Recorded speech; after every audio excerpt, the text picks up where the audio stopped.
as I think it was President Reagan said, we're from the government. We're here to help. There are resources there, there's technical assistance there, and there's a playbook that could support the work you're doing. Count on us as a partner in this. And that was Joe Biden's Education Secretary, Miguel Cardona, completely missing the mark on this popular phrase from former President Ronald Reagan. Listen.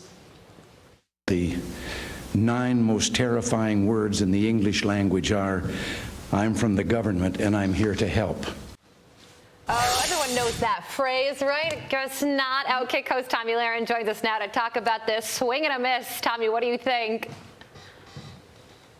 I mean, the jokes just write themselves, my friend. You know, it's pretty rich that you have an education secretary that doesn't know one of the most famous quotes in political history. But I think what's even more concerning than that is that he actually does believe that after everything the American people have been through, especially in the last 3 years, that the notion of big government is comforting to folks. And he seems to make light of it and make a joke of it, that big government is there to help. No, I don't think so. So you got the quote wrong, and you think big government is comforting. Like I said, this administration, the jokes, the circus, they write themselves, they run themselves. I don't expect anything different, but it's nice to have a little comic relief on a Tuesday morning.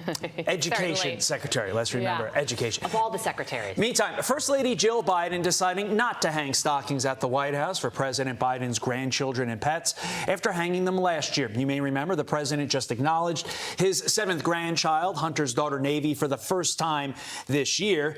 Last year, 6 stockings. This year, instead of hanging the 7th, they're hanging none. So basically, Tomi, they'd rather celebrate no one than give this innocent little girl the simplest form of acknowledgement and respect, a freaking stocking. Right. Well, Jill Biden called the display magic, wonder, and joy. But apparently that does not extend to grandchildren of any sort. But, you know, we've talked about this before, Todd and Carly.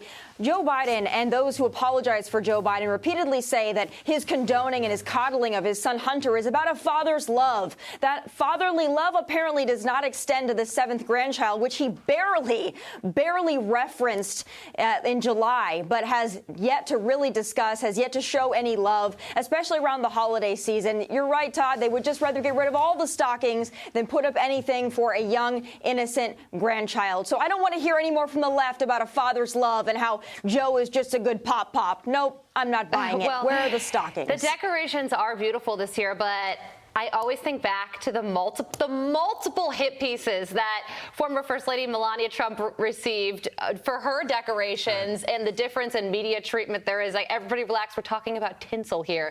Do you remember that, Tomi? Oh, I certainly remember it, but we know that the double standard is the only standard of the left. I think, again, just removing children from the joy of Christmas, that really couldn't encapsulate the Biden administration any more perfectly. So we'll just leave it at that. It's a beautiful display. We just like to see you acknowledge children in general. That would be nice for our Christmas magic, wonder, and joy. There's also the fact, does anyone in the White House care about the psychological damage this little girl will suffer when she grows up and realizes there was literally a whole of government effort to bury her existence?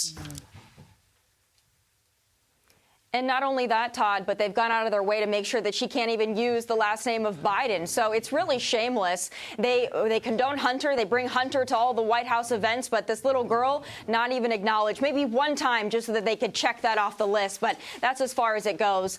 This poor little girl certainly doesn't deserve that. We expect better from our commander-in-chief, our president, and the first family. Yeah, the Christmas stocking controversy, a very interesting turn of events. Tomi, thank you for joining us this morning. I'm Steve Ducey. I'm Brian Kilmeade. And I'm Ainsley Earhart. And click here to subscribe to the Fox News YouTube page to catch our hottest interviews and most compelling analysis.